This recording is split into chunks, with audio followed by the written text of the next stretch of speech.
Just 2 hours ago, Allied Air Forces began an attack on military targets in Iraq and Kuwait. These attacks continue as I speak. Ground forces are not engaged. This conflict started August 2nd when the dictator of Iraq invaded a small and helpless neighbor. Just a short time ago, you heard the president announce that coalition forces of Operation Desert Storm have begun a large-scale ground operation against Iraqi forces inside Kuwait. This phase of the combined air, land, and sea campaign has been carefully planned to force Iraq out of Kuwait with a minimum number of casualties to Allied forces. Indeed, analysis and computer modeling indicate that chemical agents released by aerial bombing did not reach U.S. troops in Saudi Arabia. However, we have identified potential fallout concerns in southern Iraq, particularly at the rare area chemical weapons storage bunker and pit area at the location known as Al-Qamishiyah. Our operations are designed to best protect the lives of all the coalition forces by targeting Saddam's vast military arsenal. Initial reports from General Schwarzkopf are that our operations are proceeding according to plan. We use protective overgarments, boots, masks. I don't think you have seen a single battle scene from Desert Storm before where our troops were not in mock gear.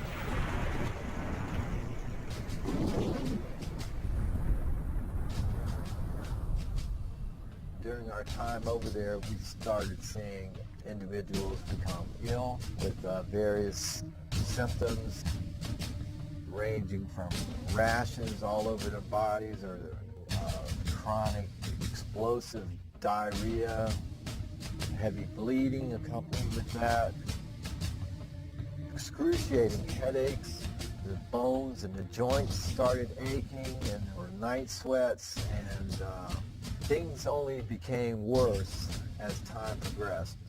There's enough paperwork right now to prove there is a Gulf War illness, and there's certain medicines that control it. And that's all they're doing right now, is controlling it for you. Iraq did use chemical and biological munitions. And they punched us with all these different vaccines supposedly to protect us. And the threat of biological warfare is nothing new to the military, but the Persian Gulf War placed a special... Knowing that some of these had never been tested on humans, we're all forced to roll up our sleeves and pull down our pants and get shots in the gluteus and in the tricep muscles of our arms. Before the Gulf War, I could run all day and leap tall buildings at a single bound. After the Gulf War, you couldn't walk a mile. I know for a fact I was exposed to chemical, biological, radioactive materials, experimental vaccines, experimental investigational drugs, oil well fires. I am considered a disabled veteran. I've got a 40% disability from the United States Department of Veteran Affairs for combat injuries caused by depleted uranium and other exposure.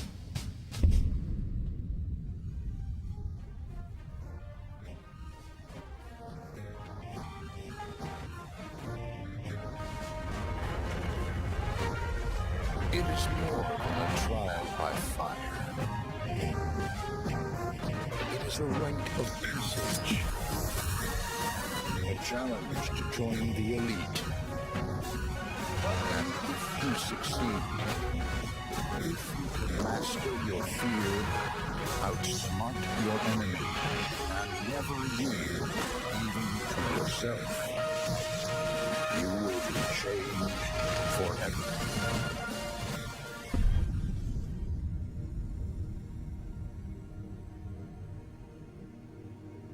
Yes, you may very well be changed forever, as thousands of our military have learned. This documentary is dedicated to those who served in the U.S. military for the right reasons, who wonder why they are not and never will be the same, why they are sick, and why military leaders, veterans leaders, and the three branches of our government do not assist them in getting medical care and compensation. The majority of our veterans only want to know what is wrong with them, why they became ill, and how they can be made well again. We will focus on the experiments conducted, the documents that support this experimentation, and what must be done to advance the cause of basic human rights for all active duty, Guard, Reserve, and veterans. For those of you who are not familiar with military experimentation, you are about to get a lesson in history. For to experiment without consent is truly beyond treason.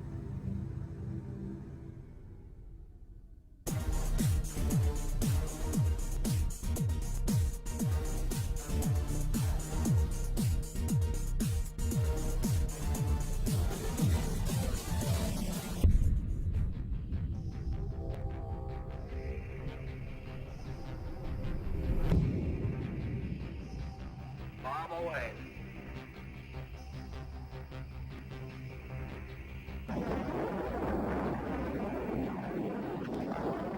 Atomic veterans include members of the United States Armed Forces who were exposed to ionizing radiation from atomic and nuclear weapons testing during the period beginning with the Trinity blast of July 16, 1945 at Alamogordo, New Mexico, the U.S. cleanup of Nagasaki, Hiroshima, the 235 atmospheric and nuclear weapons test in the Pacific, and Nevada test sites ending with the Nuclear Test Ban Treaty of 1963.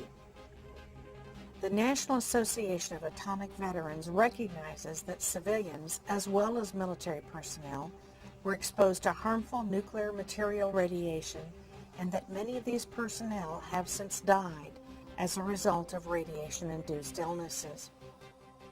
Over 382,000 servicemen, as well as civilian personnel, took part in a variety of tests during the Cold War period, when the Atomic Energy Commission, working in conjunction with the Department of Defense, had troops participate in and witness the detonation at various Pacific and Nevada test areas.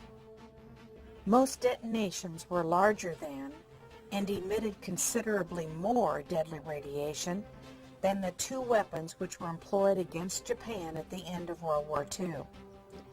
During the test, various government agencies and departments were interested in learning about the various effects of atomic and nuclear weapons, as well as how these weapons affected the immediate performance of military personnel and equipment. Troops, ships, and various types of equipment were placed from several hundred yards to several miles from the center of each detonation. On many occasions, military personnel performed maneuvers in and around ground zeros without any protective clothing or respiratory devices. Since the end of these tests in 1963, there has been no government-sponsored medical surveillance of test participants, nor any effort to locate these individuals to warn them of potential health threats.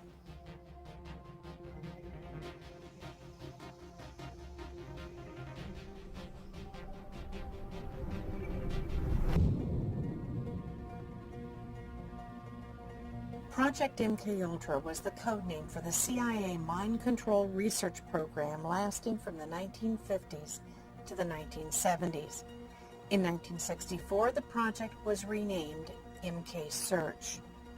MKUltra was started on the order of CIA Director Allen Dulles in April of 1953, largely in response to alleged Soviet, Chinese, and North Korean mind control techniques on U.S. prisoners of war in Korea. Because most of the MKUltra records were deliberately destroyed in 1972 by order of then Director Richard Helms, it is impossible to have a complete understanding of the more than 160 individually funded research projects sponsored by MKUltra and the related CIA programs. Experiments included radiation, LSD, Experiments included dosing CIA employees, military personnel, other government agents, prostitutes, mental patients, and members of the general public with LSD to study their reactions, usually without the subject's knowledge. In the summer of 1975, congressional hearings and the Rockefeller Commission report revealed to the public for the first time that the CIA and the DoD had conducted experiments on both consenting and unwitting human subjects as part of an extensive program to influence and control human behavior through the use of psychoactive drugs such as LSD, mescaline, and other chemical, biological, and psychological means. The report states that no official records were kept regarding the deaths or illnesses of experimentees.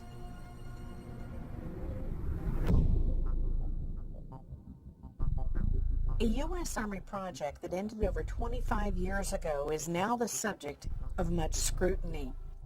Project Whitecoat was the Army's code name for a series of germ warfare studies conducted on about 2,300 Seventh-day Adventist servicemen from 1954 to 1973. Now the Army is investigating the long-term effects that the project may have had on its participants. They center on the Seventh-day Adventist Church and the role that it played in the U.S. Army's development of chemical and biological weapons of mass destruction. Under strict secrecy, the U.S. Army established Camp Detrick outside of Frederick, Maryland during World War II for the sole purpose of developing germ weapons.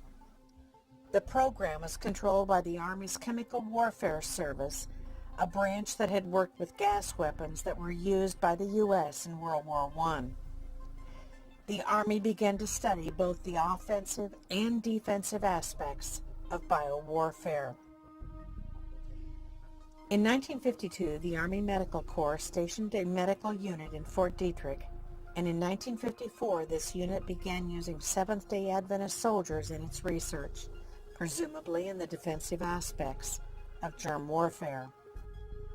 Fort Detrick was home to what became known as Project Whitecoat, the code name for the group of Seventh-day Adventist soldiers who were used as human guinea pigs in biowarfare research.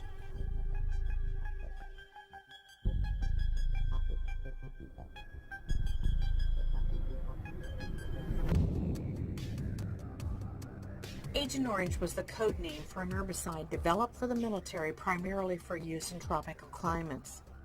The purpose of the product was to deny an enemy cover and concealment in dense terrain by defoliating trees and shrubbery where the enemy could hide.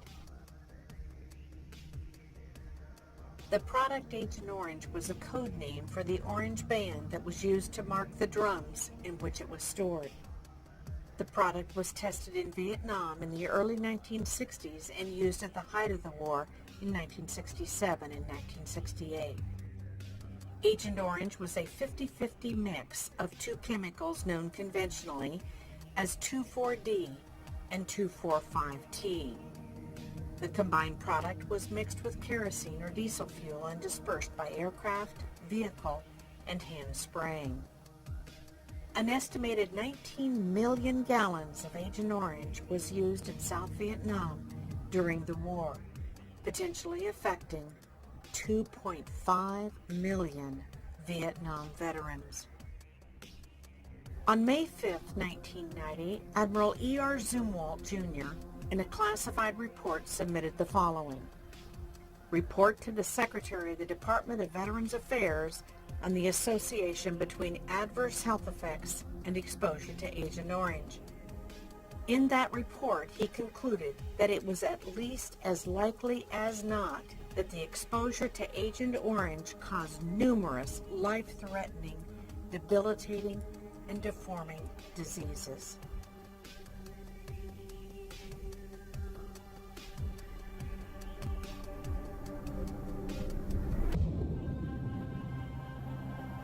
BZ is the Army's designation of the psychedelic chemical known in military circles as Agent Buzz, or by the Army's chemical code designation of EA-2277. BZ was aerosolized, sprayed from aircraft, and utilized in conventional bombs. The effect of BZ was that it was psychotropic in nature. Over 362 human subjects were experimented upon at Dugway Proving Ground in Utah in 1964 under the code name of Project Dork.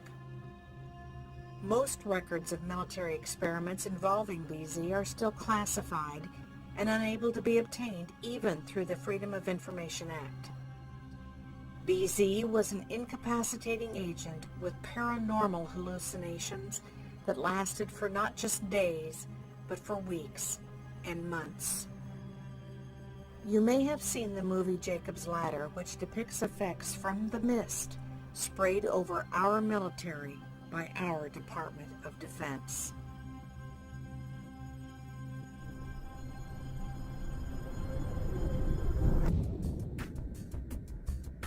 To this date, the Department of Defense continues to deny and stonewall the existence of a Gulf War illness. The Gulf War illness is a cumulative effect of exposure to depleted uranium, chemicals, biologicals, vaccines, petrochemical agents, and parasite diseases such as leishmaniasis. Few people are aware that the Gulf War was yet another example of the Department of Defense's intentional exposure of its own troops to its own deadly weapons. From 1984 through 1989, the U.S. government, with full knowledge of the CDC and the Department of Commerce, sold and transferred to Iraq $4 billion worth of deadly chemical agents, deadly biological agents such as anthrax, Clostridium botulinum, and West Nile fever virus. As a result of the first Gulf War, hundreds of thousands of our military are now sick, and many have died. The official figure of those who served in Operation Desert Shield and Storm is 697,000. The Department of Defense has now declared nearly 250,000 of those troops as permanently disabled. The official position of the Department of Defense is that there are no classified or unclassified documents that exist to prove that chemicals and biologicals were used in the first Gulf War. But in only a 100-hour war, when less than 150 troops died, how do we explain the morbidity and mortality rate of nearly 450,000 of our servicemen and women?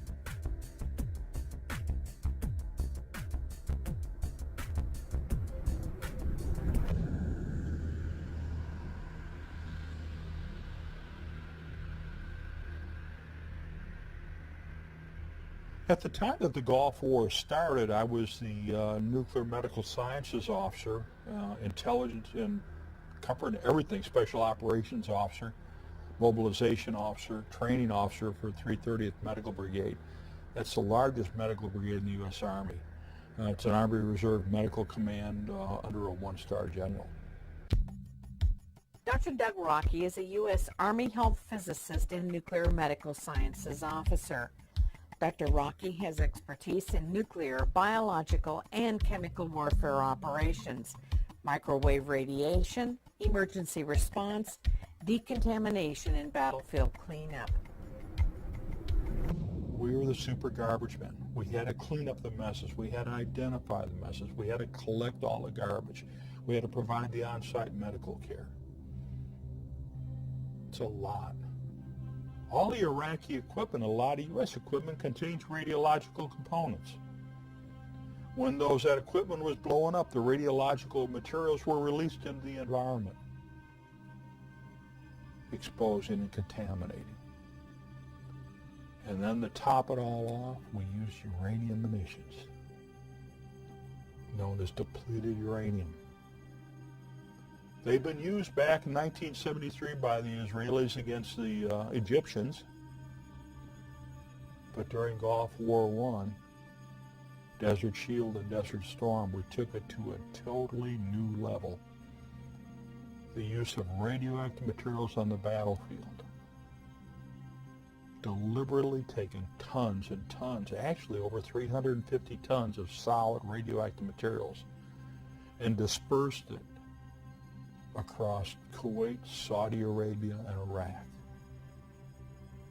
Taking our radioactive waste and throw it in somebody else's backyard.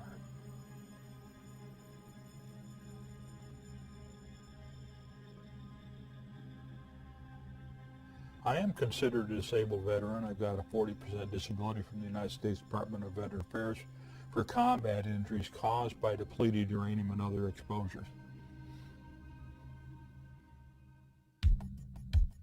Lieutenant Colonel John Marks is an A-10 pilot attached to the 303rd Fighter Squadron stationed at Whiteman Air Force Base, Missouri. The reason it used depleted uranium is it's a very dense, heavy metal, and it's able to penetrate the most armor of any type of material used. It is a very minor amount of radioactivity, but it's not anything that, as long as it's in its bullet form, it can be stored, and it's not any type of hazardous material. Once it hits a vehicle and vaporizes, then it becomes more of a hazardous material that you have to have special handling of that type of thing. But in its normal bullet form, it's not hazardous and, because of the depleted uranium. It is highly effective against armor.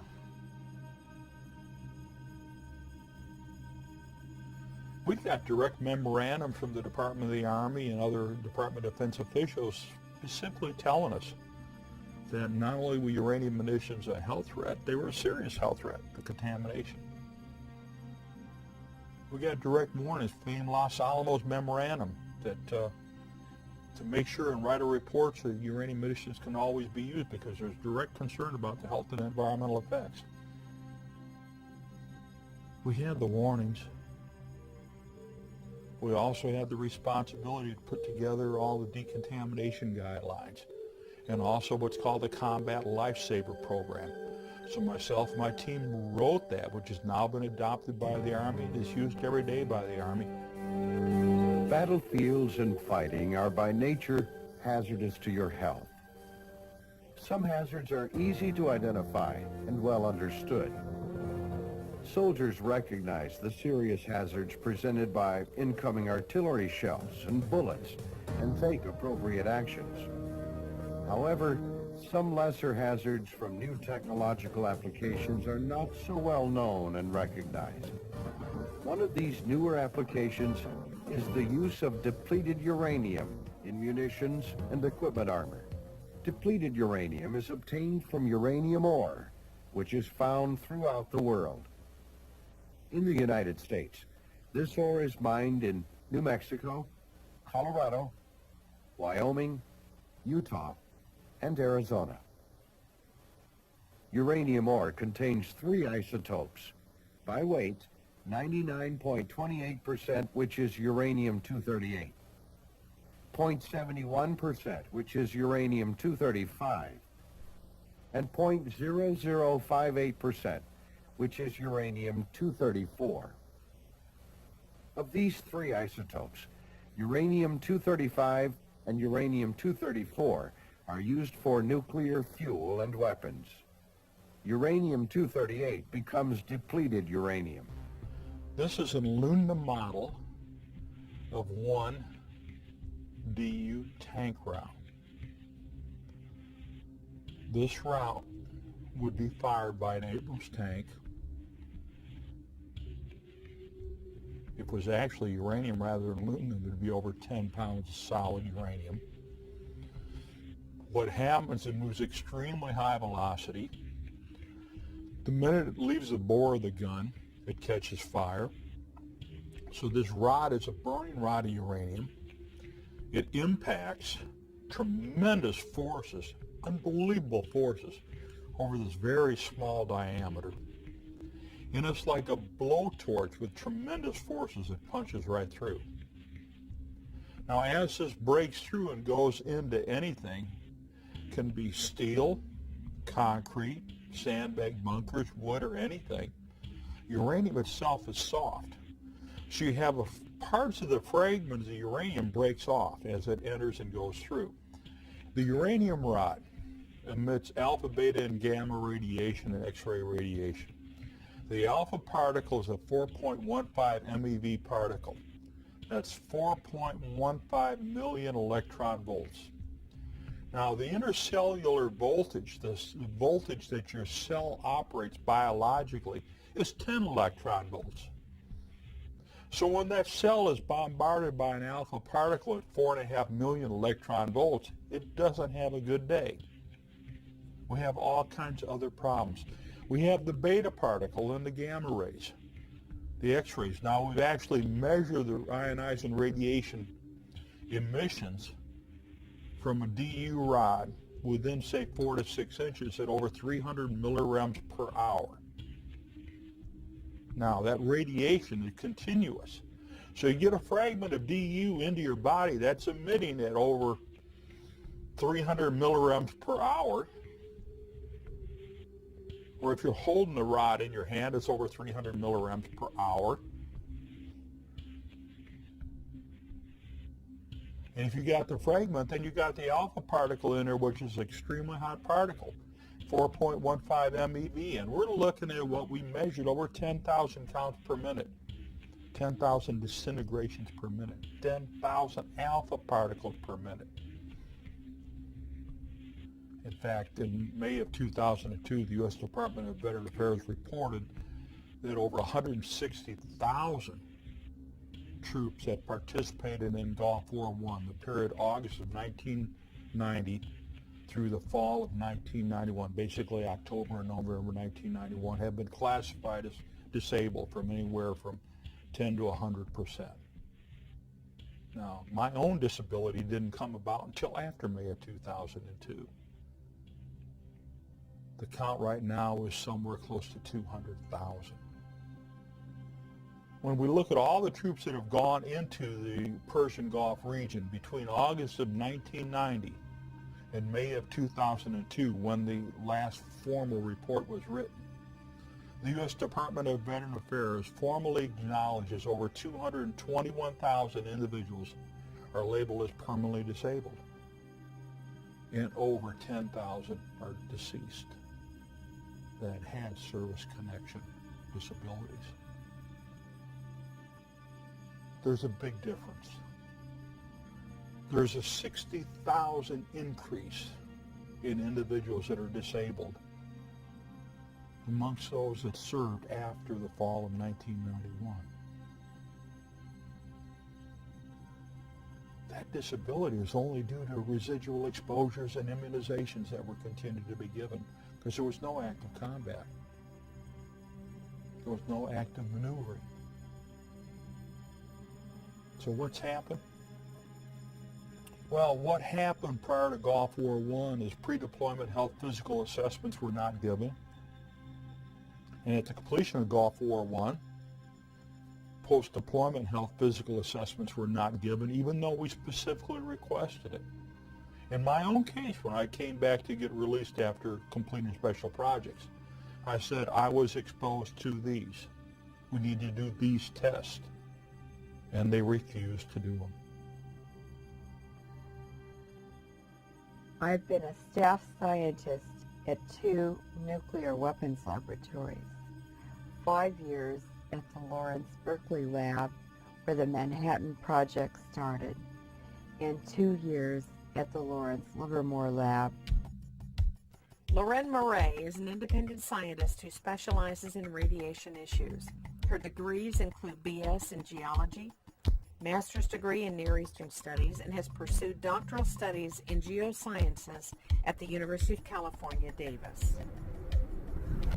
For the past 5 years, my research is focused on the damaging effects of low-level radiation. The history of depleted uranium goes back to a 1943 declassified memo known as the Groves Memorandum. In this memo, depleted uranium is recommended for development as a poison gas warfare weapon. According to the United Nations Human Rights Commission, which has declared depleted uranium illegal, approximately 17 countries have purchased depleted uranium weaponry from the United States government.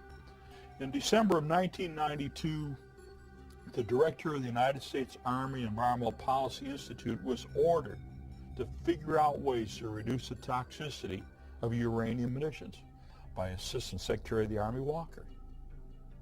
In 1995, the director of AEPI told the Secretary of the Army, we can't reduce the toxicity. It's not possible. The United States Army Common Task Training states very specifically uranium contamination will make food and water unusable. And yet we use it in combat all over the place. That's why the United Nations Subcommission on Human Rights had ruled that uranium munitions were an illegal weapon, because they're indiscriminate. They can't be cleaned up, and they last for eternity.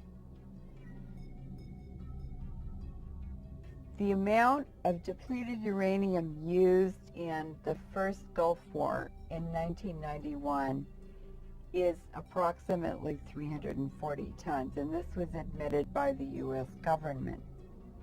In Yugoslavia, Lord Robertson, who was the head of NATO in 1998, admitted in the public media that the United States had used depleted uranium warheads in every missile used in that invasion. It's estimated that at least 1,000 tons of depleted uranium was used in Afghanistan in 2001, and approximately 2,400 tons were used in Iraq in 2003. The United Nations Subcommission on Human Rights, because of the fact that uranium contamination makes food and water unusable, has a permanent effect and can't be cleaned up, and affects not only combatants but non-combatants. It's been ruled an illegal weapon. It was years ago. That's common sense. We all know that the United States falsely accused Iraq of possessing weapons of mass destruction in 2003. In fact, the United States invaded Iraq and used weapons of mass destruction against the Iraqis. Depleted uranium has a half-life of 4.5 billion years. If we had a pound of depleted uranium now, in 4.5 billion years, there would only be half a pound left. This means that the Middle East and Central Asia and Yugoslavia are contaminated forever.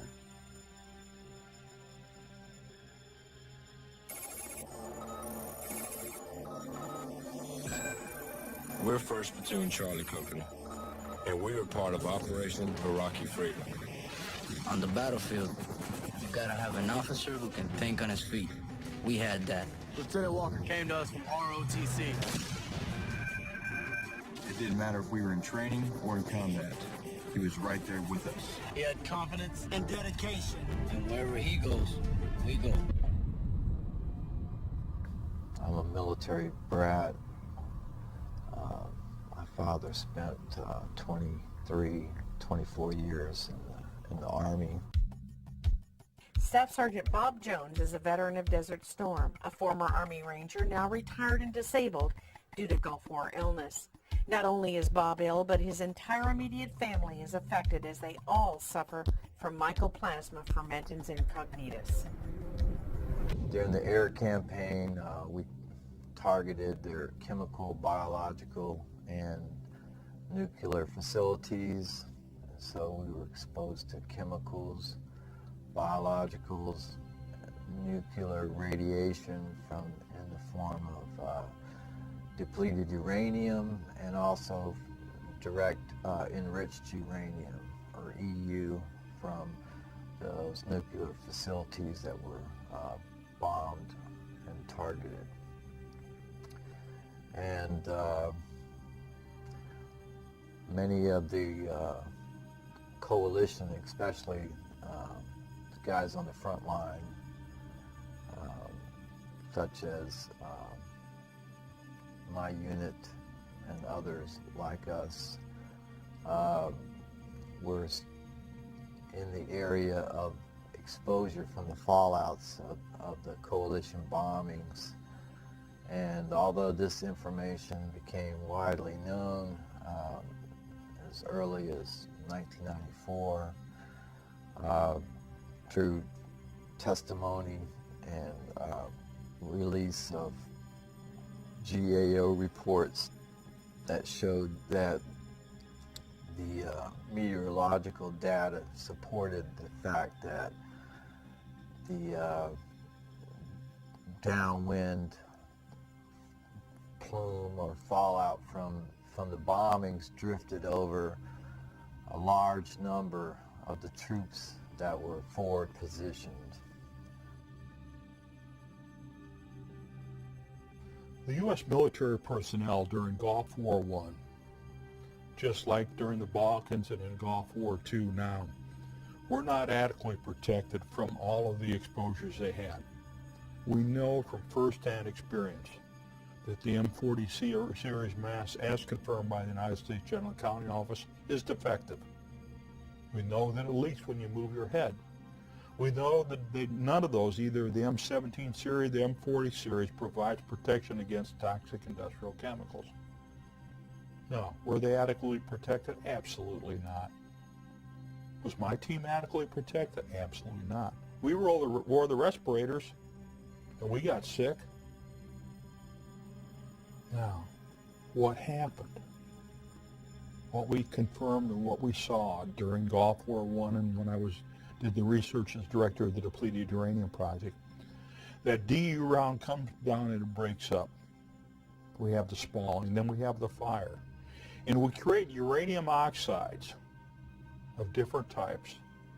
Some in the ball game the size of cigarette ash and marbles on down to 0.1 micron. This has always been known.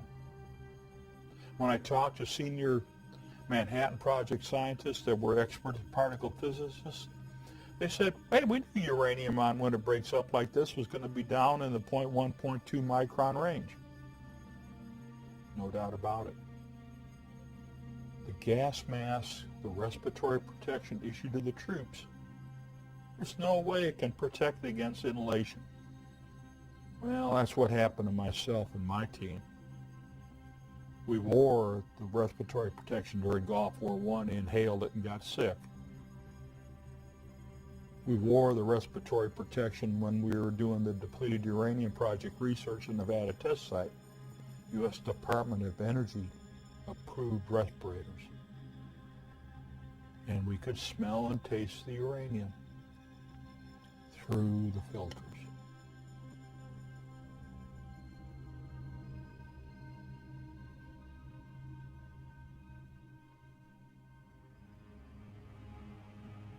During our time over there, we started seeing individuals become ill with various symptoms ranging from rashes all over their bodies or certain areas of their bodies to having chronic explosive diarrhea, which in some cases was heavy bleeding accompanied with that. We had, and I can speak for myself on this as well, excruciating headaches. The bones and the joints started aching, and there were night sweats, and things only became worse as time progressed. And my unit in particular was deactivated after our return back to Germany in May of 1991. some of the other individuals started showing up with other diseases, which included several types of cancers and the neurological problems that many of us suffer from, and degenerative joint bone disease, spine disease, and other manifestations of illnesses that were at that time still unexplained, that caused them to no longer be able to perform their duties as a soldier as they had for so many years. And some of us that conceived children after the war, and I know of at least 2 individuals where their children were born perfectly healthy according to the hospital, and within 6 months after their return, their hearts literally exploded in their chests.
In the civilian population in southern Iraq, the Iraqi doctors are reporting very large increases in cancer, leukemia, diabetes, immune system disorders, and of course birth defects in the newborns. The babies are born without a brain, without eyes, without legs, or without arms. Sometimes the baby is born with a cyclops eye, just one eye in the forehead. And each year, these birth defects are more and more severe. Pediatricians now in southern Iraq are reporting that some babies are born without heads or arms. They're just pieces of flesh. Because Iraq is in an arid region with severe dust storms annually, this remobilizes the depleted uranium on the ground and on the battlefields. And so the civilian population will continue to be exposed to increasing levels of DU internally. The severity of the birth defects and radiation-related diseases will increase over time. In fact, depleted uranium is a death sentence.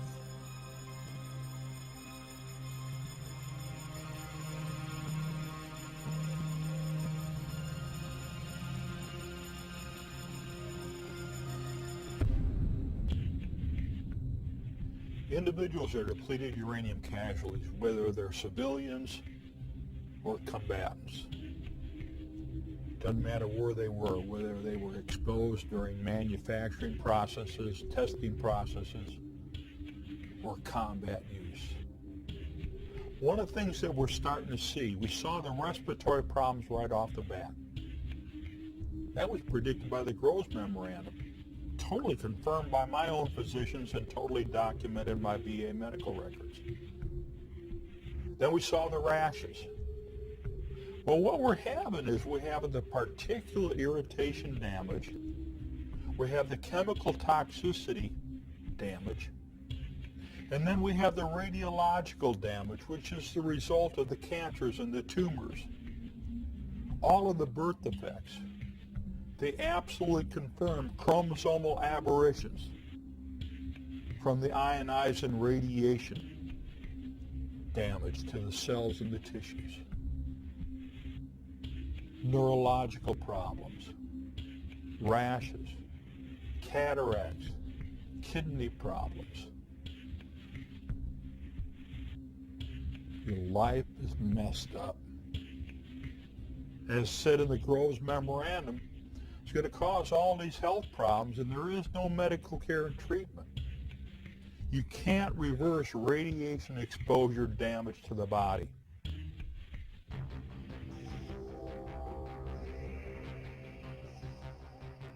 This represents a depleted uranium particle. The styrofoam ball in the center is millions of atoms of uranium, and the toothpicks are the tracks of the alpha particles that are released from the uranium nucleus. When these pass through the cell, they release tremendous amounts of energy, which cause the cell processes, enzymes, and hormones to malfunction. When there are billions of these distributed throughout a body, they cause diseases in many ways, and that's why Gulf War syndrome is a complex system of diseases caused by malfunctioning of all of the parts and the processes in a cell that make life possible. Some of the soldiers were losing their mind. Dennis Kine served in the U.S. Army until 2003 with the rank of Specialist D4. A graduate of the Nuclear, Biological, and Chemical School, today he serves as a veterans advocate. Kine also graduated magna cum laude from San Jose State University. We bombed on January 17th. We started bombing. We bombed for 45 days.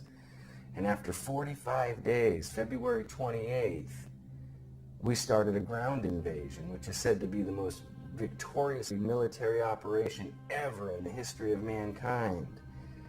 Well, it wasn't victorious. We got sick immediately. On March 1st, Lieutenant Colonel Zeam issued a memorandum that stated specifically, we better have somebody advocate for the use of this weaponry, otherwise the environmentalists might get upset. On March 3rd, they called a ceasefire. So from the date Lieutenant Colonel Zeam's memorandum was issued, 2 days later they called a ceasefire on March 3rd, 1991, and on March 8th another memorandum was issued saying all soldiers in this area should be protected by wearing their safety clothing. So in 1 week's time, they had 2 memorandums and a ceasefire that pretty much indicated why all the soldiers were sick. If the American people could only wake up and see what is happening, you know, this is a tragedy. You know, we're not the first victims of war. In many cases, our wounds are invisible. You know, we carry them inside of us, and it's only through specialty testing and specialty diagnostic testing that you can isolate and find these particular mechanisms involved, whether they be chemical, biological, nuclear or other agents that would cause what has become known as Gulf War illness, Gulf War syndrome, Persian Gulf illness. There's no such thing as a syndrome. This is an overlapping combination of toxic and other exposures that varied from individual to individual depending on where they were at, what they were exposed to, and how long and the duration of their exposures. In a cubic meter of air, there are 1 billion particles, a tenth of a micron in diameter. An ordinary man breathes 28 cubic meters of air a day. And for that reason, our soldiers, internally contaminated to depleted uranium, have billions of particles of depleted uranium distributed throughout their bodies. DU can be found in all parts of the body. It has been reported in the bladder, in the semen, in the bone marrow, in the lungs, and the brain.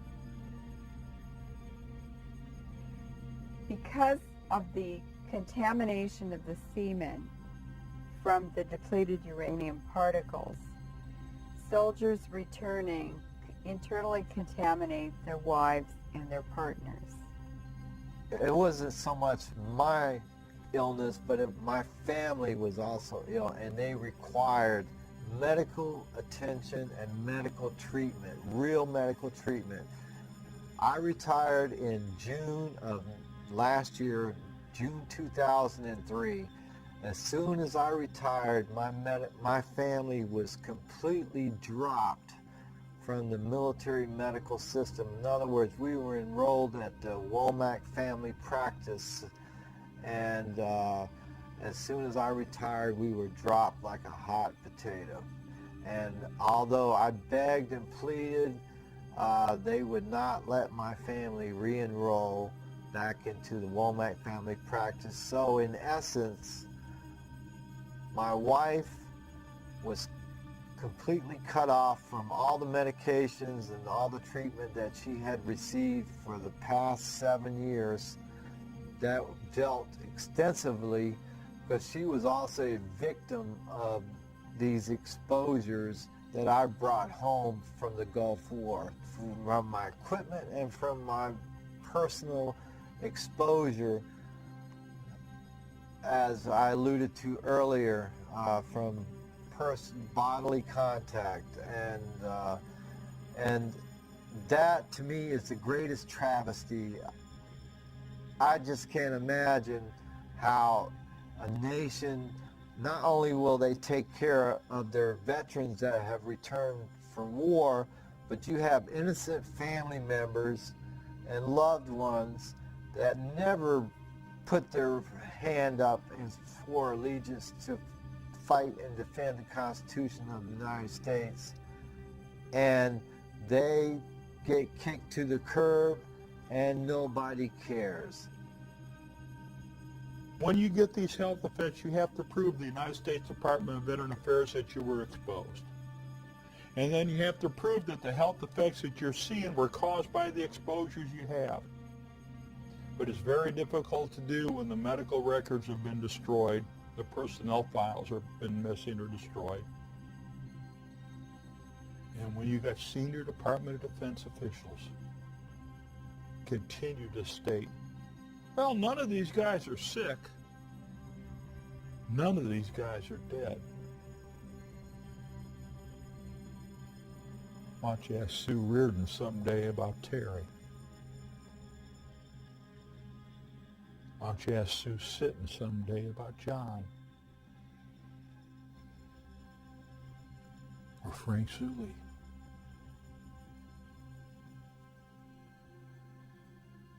Or Mr. Kiefer? Ask his granddaughter why she'll never enjoy her grandfather. And look at the Iraqi women and children and men.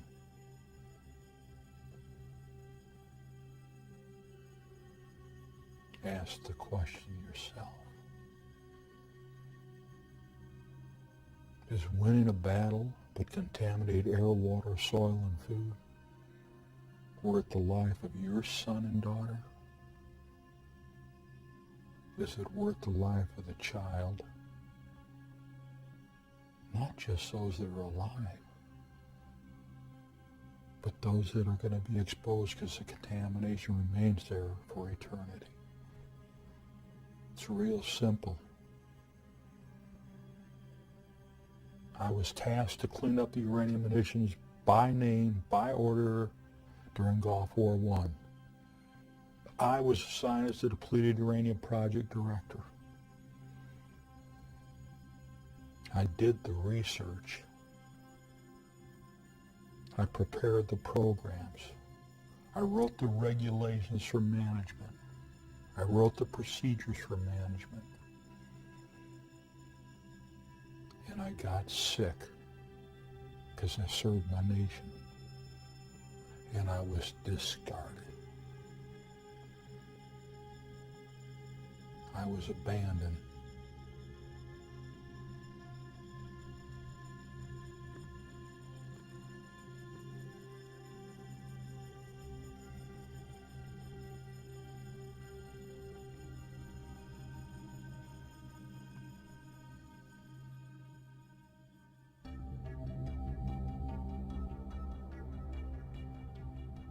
Depleted uranium weapons are designed not only to kill the enemy, devastate the civilian population for generations to come, but DU weapons also destroy the environment and damage the economy.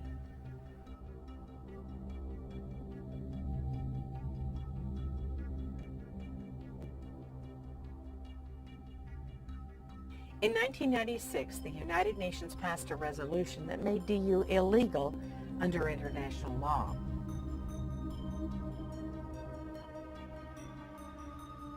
In order to protect themselves and continue the illegal usage of depleted uranium, the United States government has co-opted the International Criminal Court, thus protecting certain individuals from war crimes charges.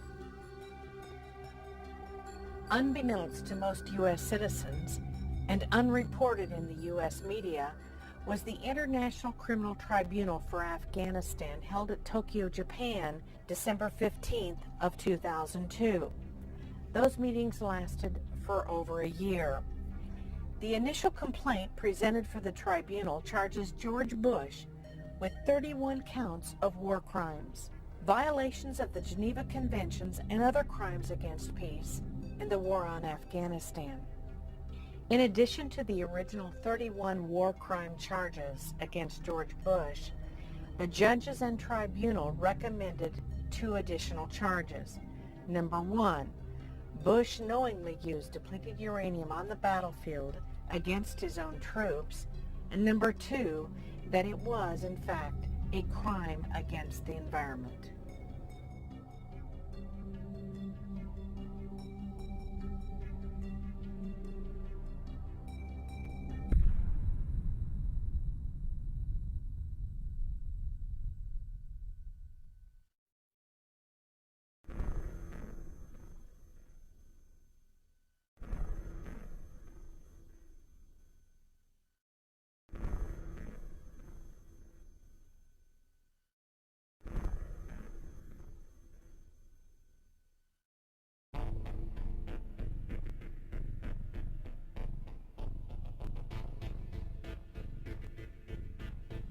The United States Army, USAMR at Fort Detrick, Maryland, sold and provided the chemical and biological munitions and anthrax spores to Iraq. That's totally confirmed in the Regal Commission report written by James Toon and the subject of a made-for-TV movie called Thanks for a Grateful Nation that starred Ted Danson and Mark Helgenberger.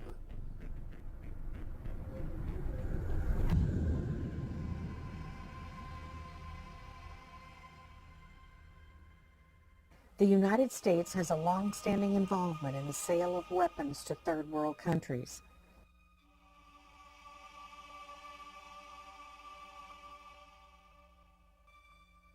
Donald Rumsfeld, a private citizen, met with Saddam Hussein as a political envoy of the Reagan administration on December 20th of 1983.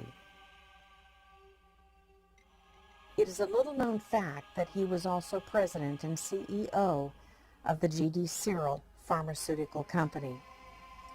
According to Howard Teicher, author of Twin Pillars to Desert Storm, he and Rumsfeld traveled to Baghdad on December 17th in order to lay the groundwork for the presumption of full diplomatic relations between the United States and Iraq.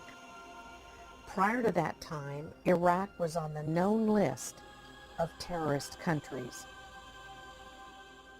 Iraq invaded Iran in September of 1980. It is important to note that the ban on the sale of weapons was in force until 1982, when it was lifted with the strong objections from Congress. The U.S. began the transfer of helicopters to Iraq in December of 1982. In 1983, Banco Nazionale del Lavoro of Italy and its branch in Atlanta began to funnel $5 billion in unreported loans to Iraq with the blessing and official approval of the U.S. government. The Reagan administration began secretly allowing Jordan, Saudi Arabia, Kuwait, and Egypt to transfer United States weapons, including howitzers, Huey helicopters, and bombs to Iraq. These shipments violated the Arms Export Control Act.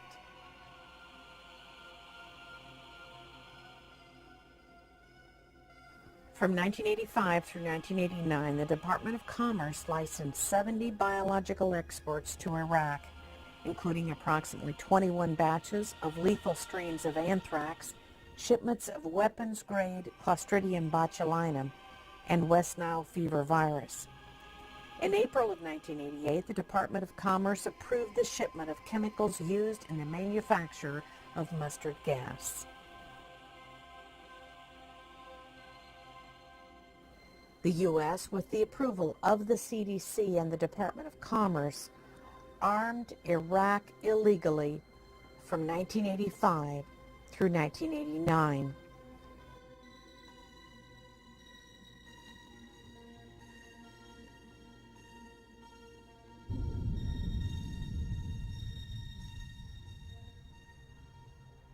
We knew from the fact that Iraq had got chemical and biological weapons from the United States and used them on Iraqi Kurds and on the Iranians, that they didn't have in their possession, they would probably use them.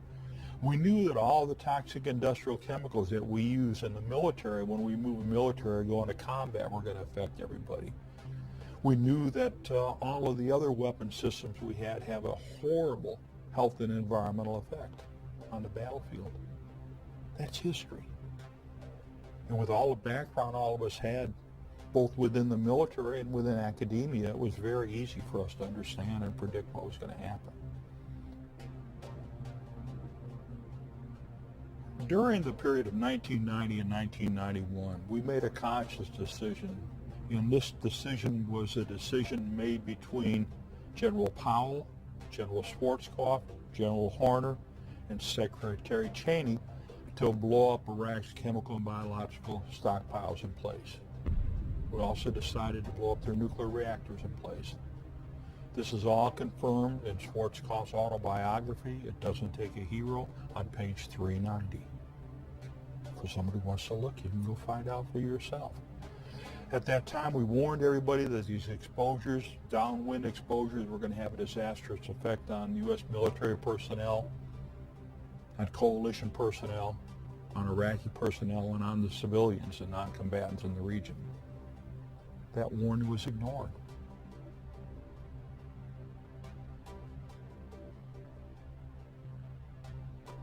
The average military person had no knowledge that the United States was secretly and illegally continuing to sell weapons of mass destruction to Iraq just prior to Operation Desert Shield and Desert Storm. It is important to note that these biological materials were not attenuated or weakened and were capable of reproduction. thus illustrating these biological agents were not for research, but for the purpose of weaponization. Not even the military medical personnel tasked with treating the wounded on the battlefield had any training regarding a biological or chemical casualty. According to Senate Report 103-900, by the time of the invasion of Kuwait, Iraq had developed biological weapons. The Regal Report states that Iraq's biological warfare program was the most advanced in the Arab world. There is substantial evidence to suggest that the Iraqi military used the Soviet doctrine of multiple chemicals and multiple biologicals against our troops.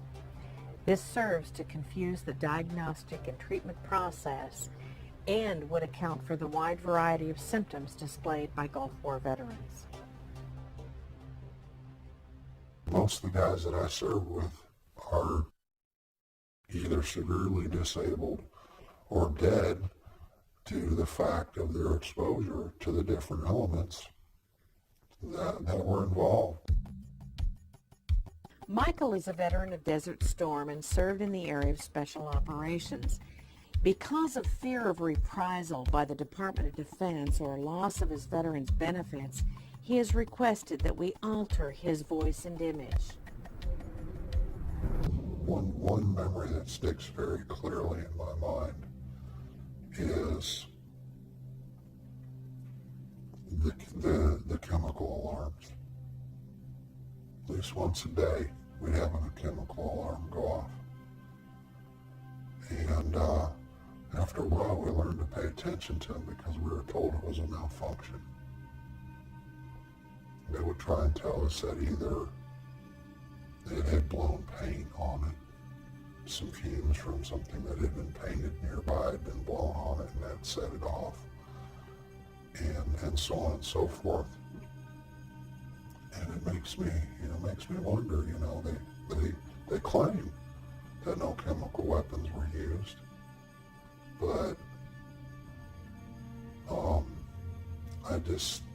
I have every reason to believe that now, in retrospect, it's so sad that you trust them so much that when the chemical alarm goes off, and most normal human beings would go, well, I don't care what you say, that chemical alarm goes off, I'm going to take precautions.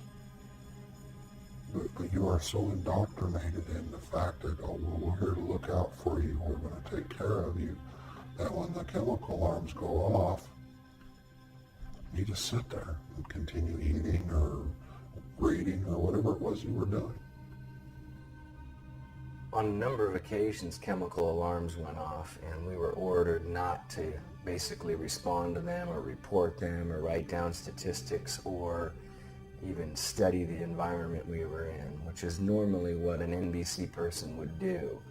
Once an alarm goes off, you start putting, testing things around to see if there's anything happening. At the first call of an alarm, we would be told a number of different things, like it was the gasoline setting it off, or it was the oil well fires burning that was setting it off, or it could have been anything other than an actual chemical or biological agent. Surely wasn't. Don't worry about it, soldier.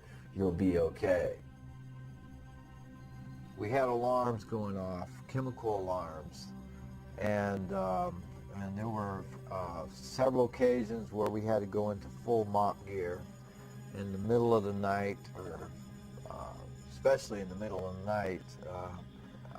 It's unbelievable that we had all this equipment that had been calibrated and sent over there prior to the war, and we had set out monitors in the perimeter and in the area to detect any kind of chemical activity. However, what is of significant and monumental importance is the fact that we had no biological detection capabilities over there whatsoever.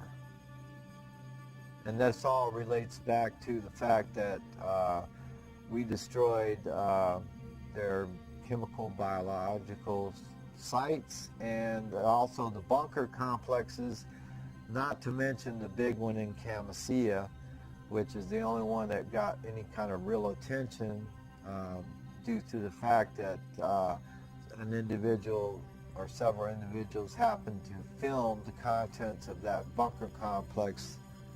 The order was given to blow the place up rather than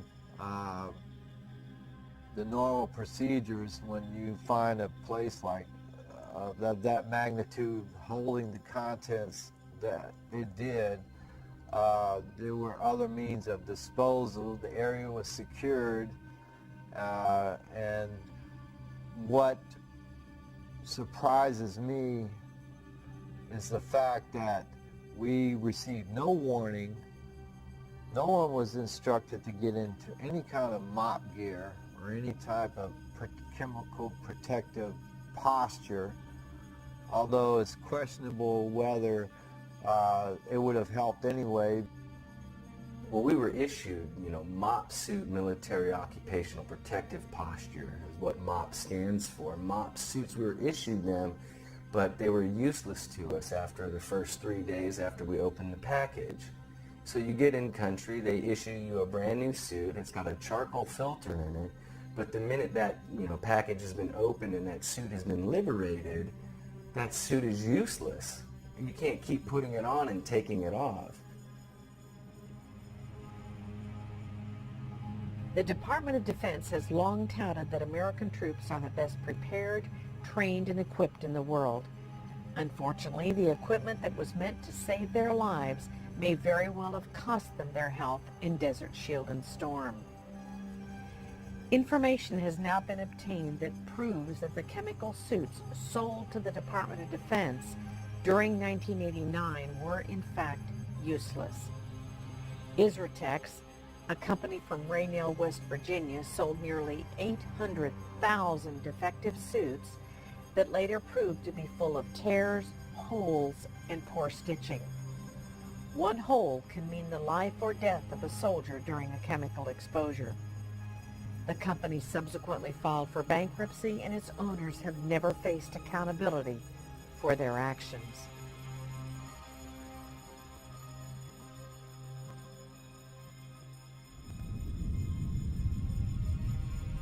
The Camisea bunker complex is estimated to be 100 bunkers and 60 warehouses, each the size of a super Walmart.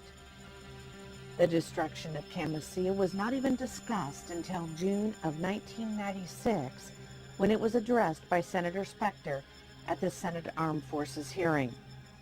General Schwarzkopf said the following.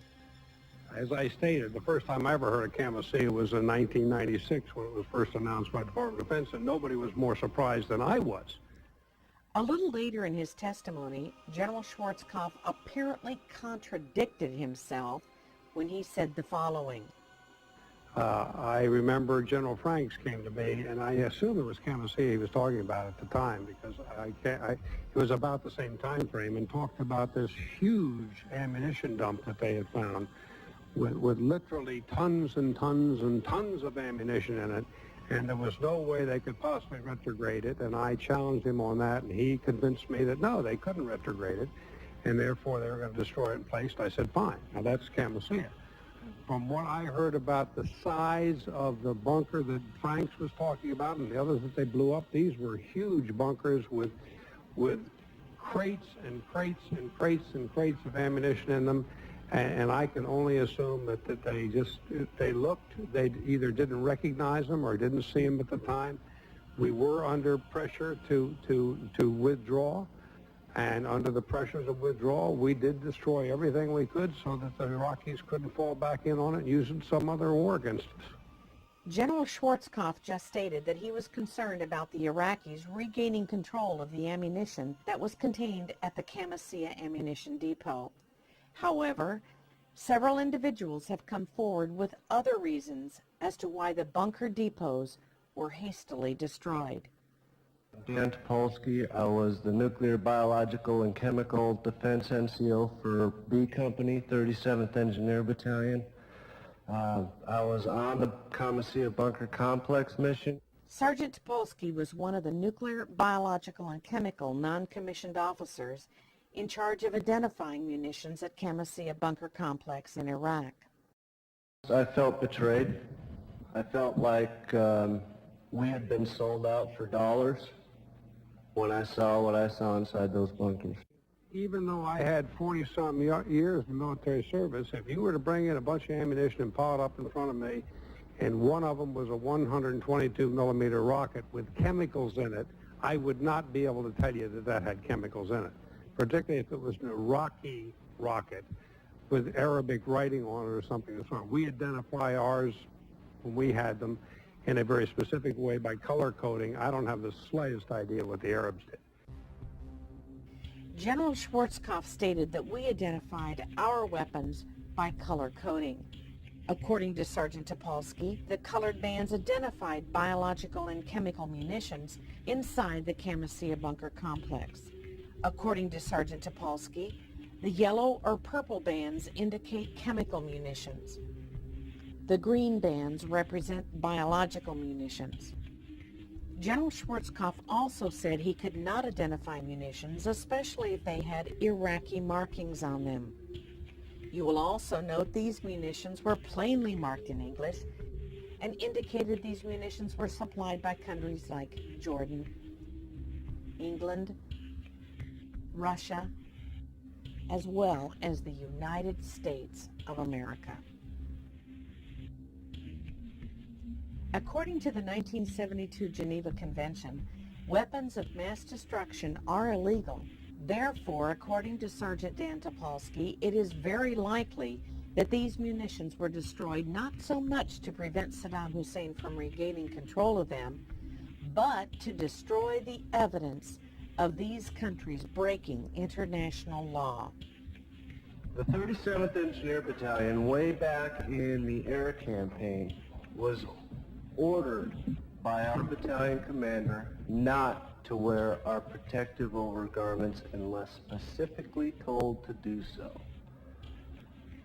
My company pretty much ignored that order because my company commander supported me when I said that that was dead wrong, and he's going to wind up with a dead company if he listens to it. Now, a lot of the other companies in the battalion didn't do that. On April 17, 1997, General Colin Powell testified before the same Senate panel, and as was the case of General Schwarzkopf, he was not required to take the oath to tell the truth. In regard to the chemical mop suit, General Powell said the following. We used protective overgarments, boots, masks. I don't think you have seen a single battle scene from the Desert Storm War where our troops were not in mock gear. Well, the Department of Defense officials continue to lie about what we know and what happened during Gulf War I. But it's real simple. The chemical agent alarms went off. There was no other reason for them to go off. The individuals got sick. There's no other reason for them to get sick. And medical tests, my own medical tests, confirm, absolutely confirm, the sarin and cyclosarin exposures, for which I had been notified directly by the Deputy Secretary of Defense by name in a personal letter that, hey Doug, you got exposed to sarin and cyclosarin because you were downwind from Commissar. But Commissar was only one of over 100 sites that we deliberately blew up after the completion of the ground war from March through the fall of 1991.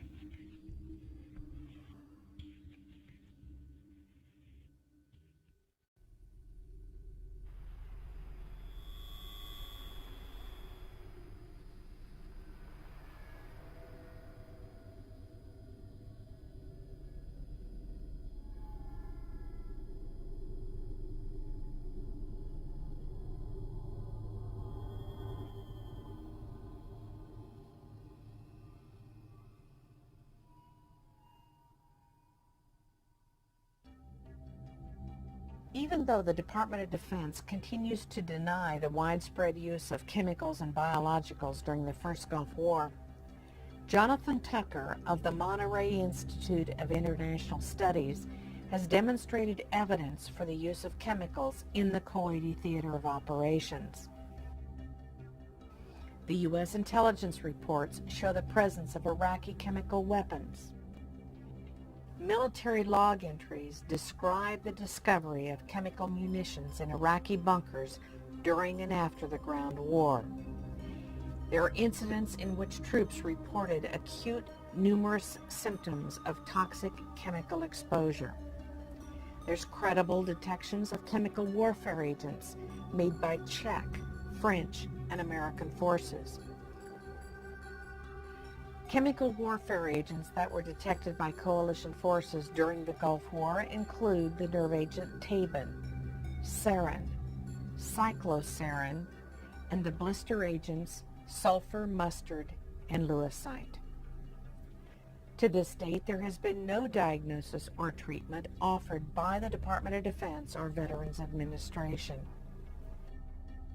Dr. Robert Haley, MD, of the University of Texas Southwestern Medical School in Dallas, Texas, has detected damage in the brains of those Gulf War veterans who were near the explosion of Camisea.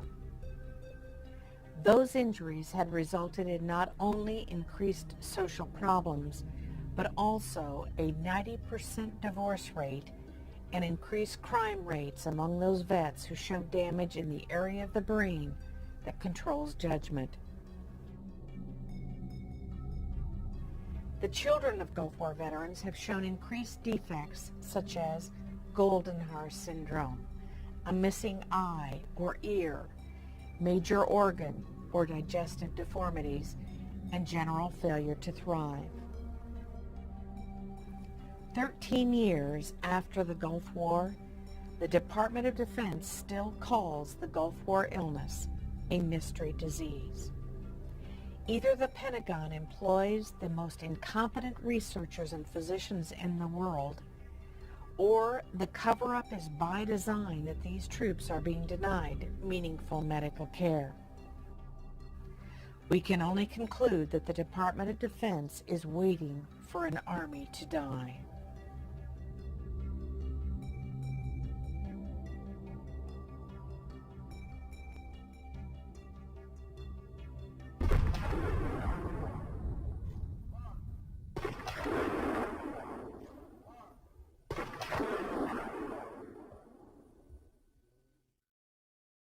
The threat of biological warfare is nothing new to the military, but the Persian Gulf War placed a special emphasis on it. This renewed emphasis caused the Defense Department to look at how it was protecting men and women in uniform from this battlefield threat, this unseen enemy. Staff Sergeant Noah Berg looks at one of those enemies and what is being done to fight it. The Defense Department says it can be a big threat on the modern battlefield. Anthrax, most commonly associated with livestock. And the type that worries those military leaders most is the type that is inhaled. Sometimes people refer to as very early stages as something like a common cold. But then the person goes downhill very quickly. Because of the potential anthrax threat, last year the Defense Department ordered vaccinations, and one of the first in line was Chief Master Sergeant of the Air Force, Eric Benken. Despite isolated protests, the vast majority of medical experts endorsed the vaccine's use. And despite charges that the so-called Gulf War syndrome and anthrax are connected, Huxell says that's just not true. The Defense Department continues to stress the safety of the anthrax vaccine, and all troops headed for the Persian Gulf receive the inoculation series.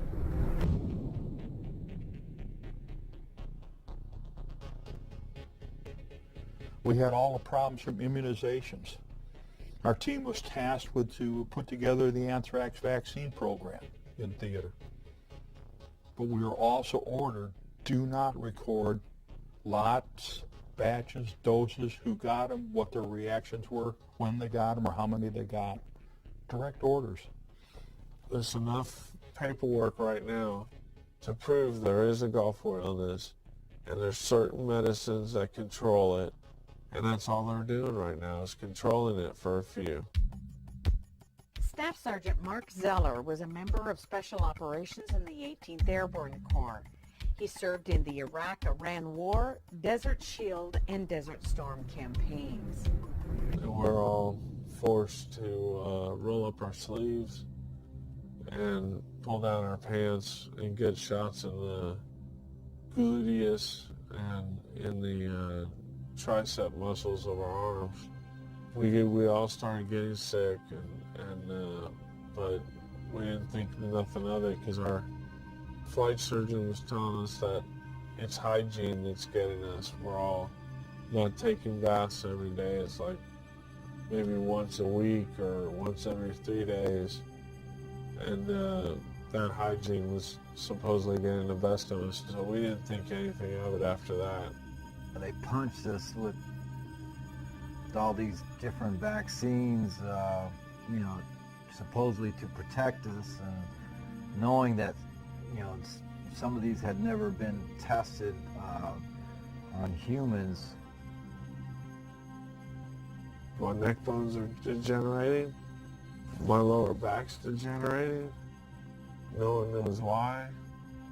They want to go in there and scrape it and biopsy it. I'm like, I don't want to be in a wheelchair afterwards. It's pretty damaging to a guy that used to be in special operations and jumped out of airplanes for a living. So.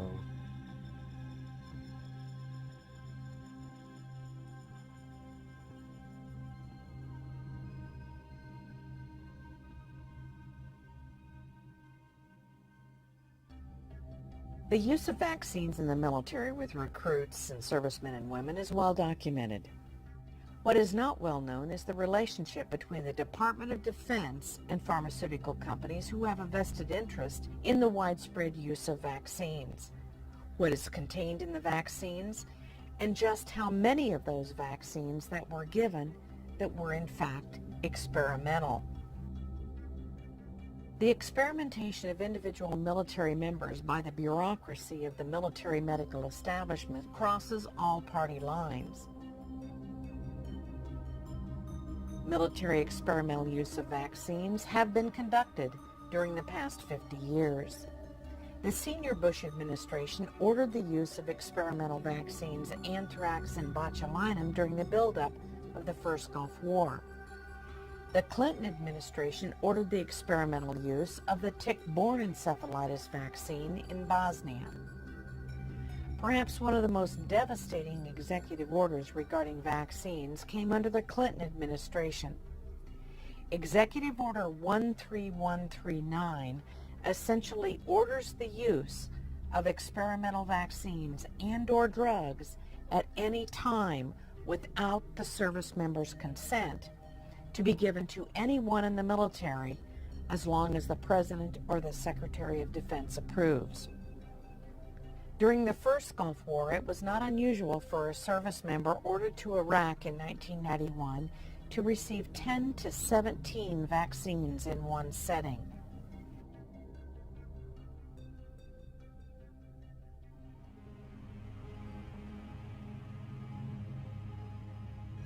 Thousands of U.S. and coalition military personnel who served in the Persian Gulf War are now seriously incapacitated from unknown causes.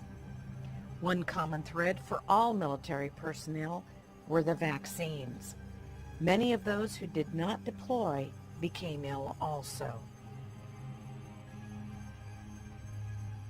Unfortunately, the U.S. military medical establishment has continued to conduct on an ongoing basis operations such as Project Badger and that has been referred to as a Manhattan-like project that involved the Tri-Service Vaccine Task Force.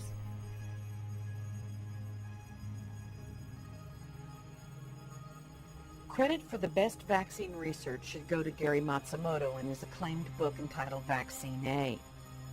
Matsumoto concludes that the government covertly experimented on troops using squalene, which is an oil-based booster used to make vaccines stronger. Squalene has only been approved for use in experimental AIDS and experimental malaria vaccines.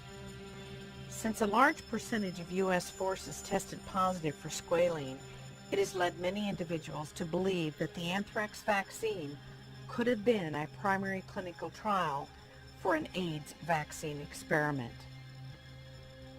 What the DoD should have disclosed to the troops is that squalene causes life-threatening diseases such as lupus, crippling arthritis, and multiple sclerosis. On May 11, 1999, at an Air Force briefing held at Dover Air Force Base, Air Force Surgeon General Charles H. Rodman II denied the use of squalene in the anthrax vaccine. He was backed up by Army Colonel Arthur Friedlander. However, 6 weeks later, the FDA identified the presence of squalene in 2 separate vaccine lots. With the reintroduction of the anthrax vaccine prior to the Second Gulf War, up to 50% of Air National Guard pilots resigned rather than take the deadly vaccine. To this date, the Department of Defense continues to give the anthrax vaccine to U.S. military.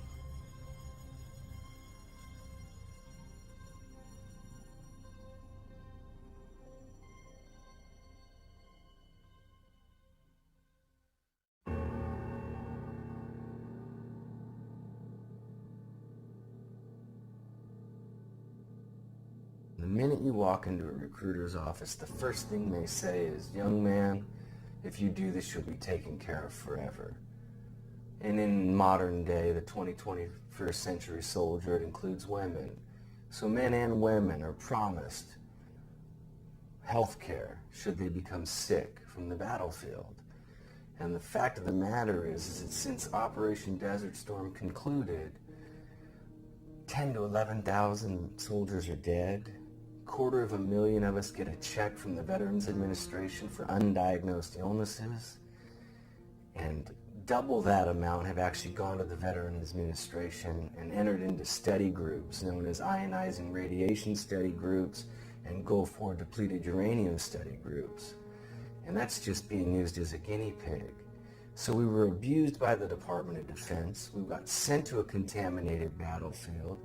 We came home, we were being studied by the Veterans Administration, and every time we turn around and look for some help, somebody calls us a post-traumatic stress disorder. And that's not appropriate. We're not stressed out, we're sick.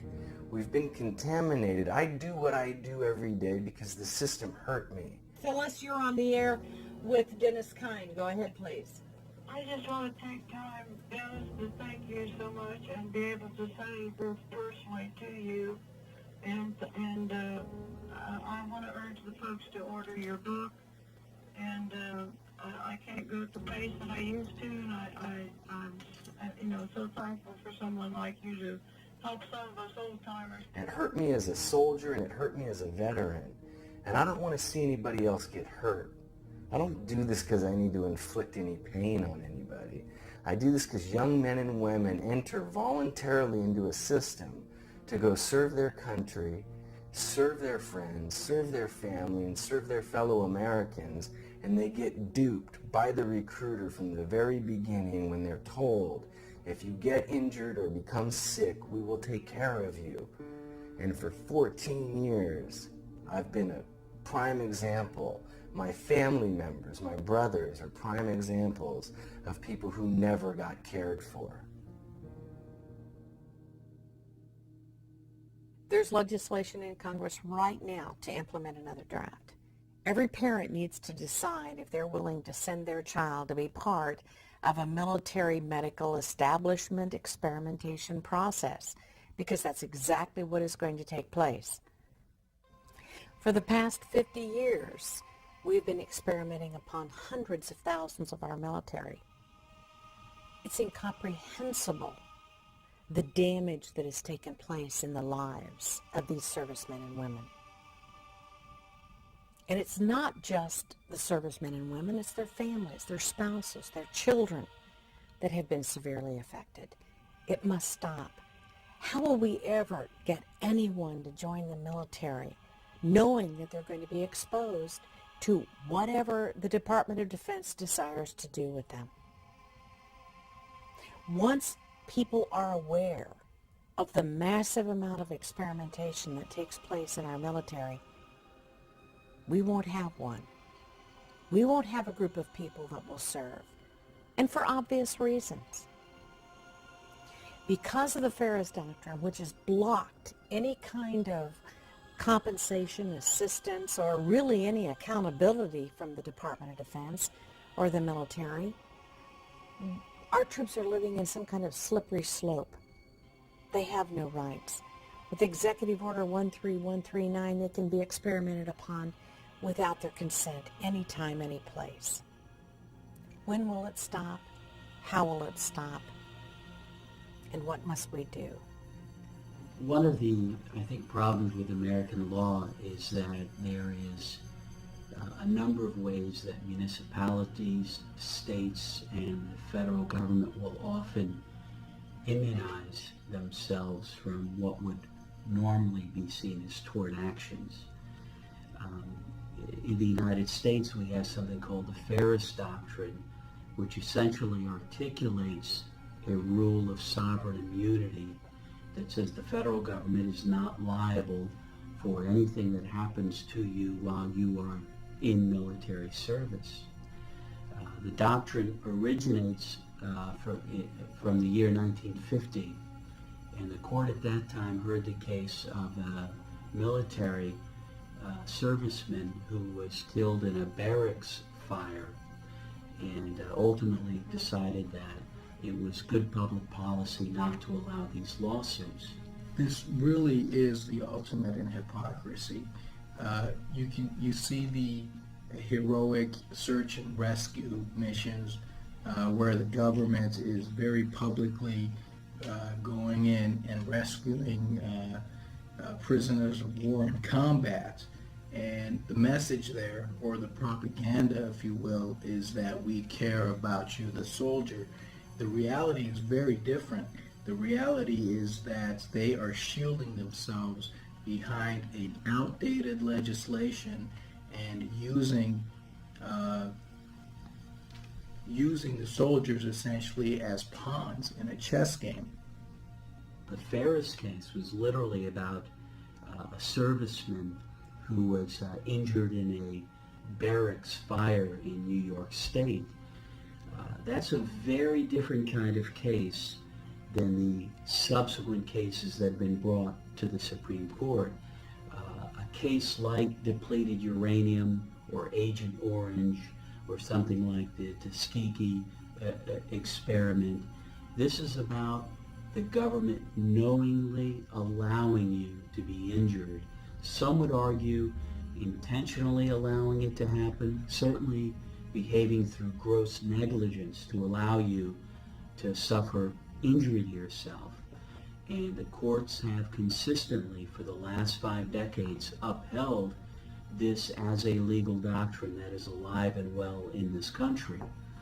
Now, recently, in the late 1980s, ironically, one of the most conservative justices, Justice Scalia, has indicated in a decision where he was joined by 3 other justices that the Ferris Doctrine was wrongly decided.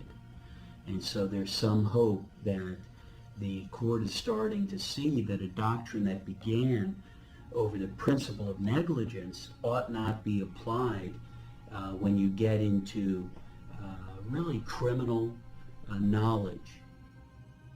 BeyondTreason.com will be a focal point, an area where people can go to find out what can be done, what needs to be done, and how to help.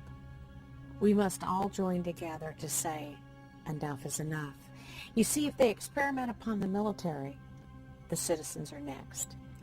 We can no longer play the role of esprit de corps in the military, of patriotism, of blind patriotism. We must accept the fact that it is our fault that we have allowed this to take place in this country.